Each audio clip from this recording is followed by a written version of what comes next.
Quem é o lateral do Corinthians que está indo para o Chelsea? Vídeo de hoje do canal do Nicola traz todos os detalhes do negócio, incluindo valores e as condições em bônus. Preciso te falar também sobre o salário de Neymar no Santos. Tem novidade importante no São Paulo a respeito da reunião no Conselho Deliberativo, com Júlio Casares abrindo o jogo sobre uma série de temas. Falo também sobre Abel Ferreira, que para se valorizar deu uma diminuída no currículo de Jürgen Klopp. Já Alexandre Matos fazendo contatos com vários técnicos do exterior. Será que pode pintar Leonardo Jardim na Raposa? Para completar, o Galo fazendo sua terceira proposta por Gregori, Vitão respondendo sobre a chance de ir para o Flamengo, as últimas do mercado, bastidores, finanças e muito mais. Fala aí pessoal, sou Jorge Nicola, bem-vindos a mais um vídeo do canal, sempre bom ter vocês por aqui. Sem perder tempo, só pedir para deixar like, se inscrever no canal e ativar as notificações.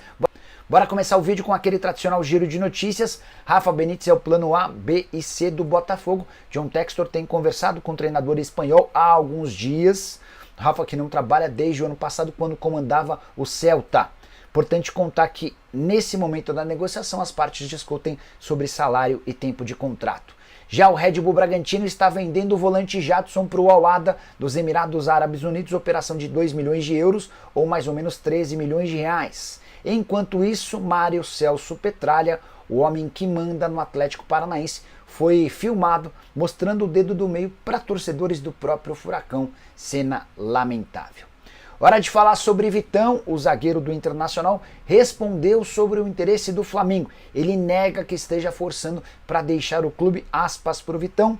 Vale ressaltar que estou muito feliz aqui. Falaram que estou forçando a minha saída, mas é tudo mentira. Estou feliz e vamos por mais vitórias. Sobre essas notícias da negociação com o Flamengo, eu também estou vendo. Sei o mesmo que vocês. Tenho um contrato com o Inter e não é novidade para ninguém que sou feliz aqui. Deus sabe de todas as coisas. Estou feliz e o que tiver que acontecer, estou preparado. Só mais uma notícia importante sobre o Flamengo.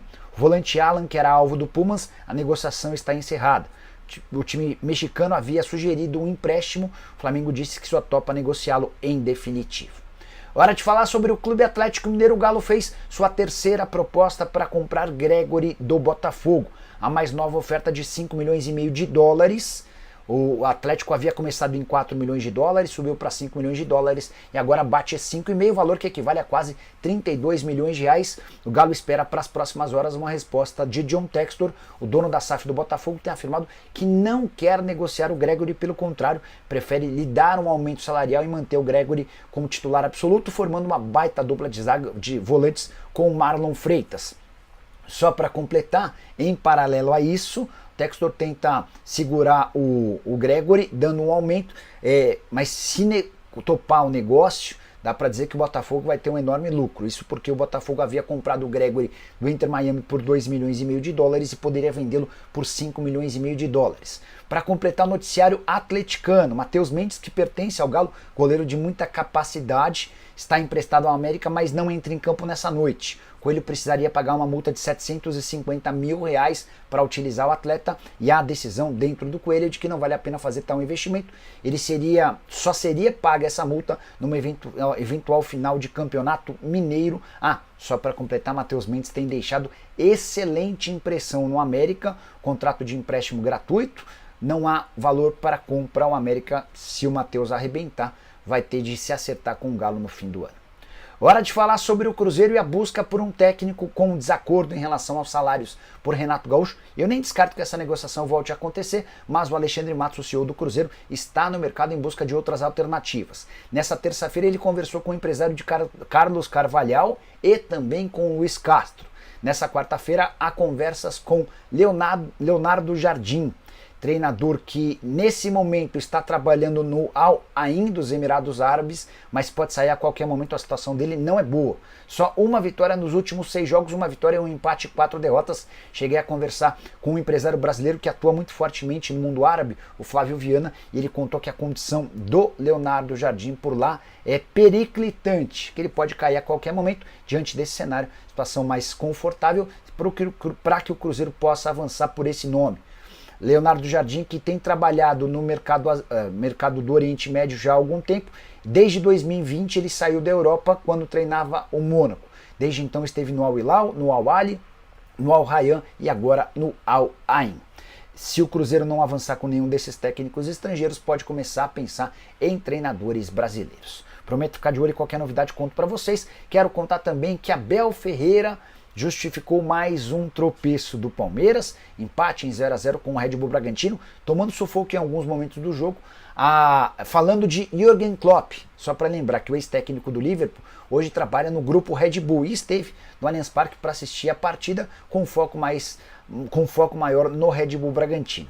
No fim do jogo, Abel Ferreira disse o seguinte em entrevista coletiva: hoje esteve aqui um senhor chamado Jürgen Klopp, que ganhou menos títulos em 8 anos no Liverpool do que a minha comissão técnica aqui no Palmeiras. Portanto, não venha me falar de fome de títulos, fecha aspas. É o Abel Ferreira mais uma vez adotando esse discurso de embate, de confronto, de nós contra todo mundo, e agora usando o Jürgen Klopp como exemplo. Só é importante ressaltar, né, Abel, que o futebol inglês é muito mais complexo e difícil do que o futebol brasileiro. Por lá o nível de exigência e de investimento é extraordinário. Então não sei se dá para diminuir o Jürgen Klopp desse jeito. Você, torcedor do Palmeiras, concorda com o que disse Abel? Dá para criticar o treinador alemão, para valorizar o Abel Ferreira, ou nada a ver? Já uso o espaço para comentário para registrar sua opinião. Só para completar sobre o Verdão, o Palmeiras venceu só um dos últimos 4 jogos, com vitória contra o Santos. Na sequência, no restante desses duelos, empates com o Noroeste Bragantino e a derrota para o Novo Horizontino. Preciso te contar bastidores da reunião do Conselho Deliberativo do São Paulo, que aconteceu na noite dessa terça-feira. São Paulo apresentou para os seus conselheiros números da temporada passada muito ruim, com um prejuízo acima de 200 milhões de reais. Vários dos conselheiros pediram a palavra e demonstraram enorme preocupação com a condição financeira do time. O Júlio Casares, presidente do São Paulo, também discursou sobre Evangelos Marinax, o magnata grego que negocia com o São Paulo a participação, a compra de um percentual de Cotia. Segundo o Casares, não há nada muito próximo de ser concretizado e ele não pode dar mais detalhes a menos que o acordo avance, e aí ele promete reunir o Conselho Deliberativo para voltar a tratar sobre o tema. O Júlio Casares também foi perguntado sobre como é que anda a reforma do Morumbi. Ele disse que não há nada para apresentar até esse momento e quando tiver alguma coisa leva ao conhecimento do Conselho Deliberativo. Douglas Schwartzman e Moreto apresentaram resultados e dados do time da Copa São Paulo e também das categorias de base e foram aplaudidos até por gente da oposição. Um dos temas na reunião do Conselho também foi sobre vazamento de dados. Uma série de números tem vazado no São Paulo e há uma preocupação grande do tricolor em relação a essa situação. Bora falar agora sobre o salário de Neymar no Santos.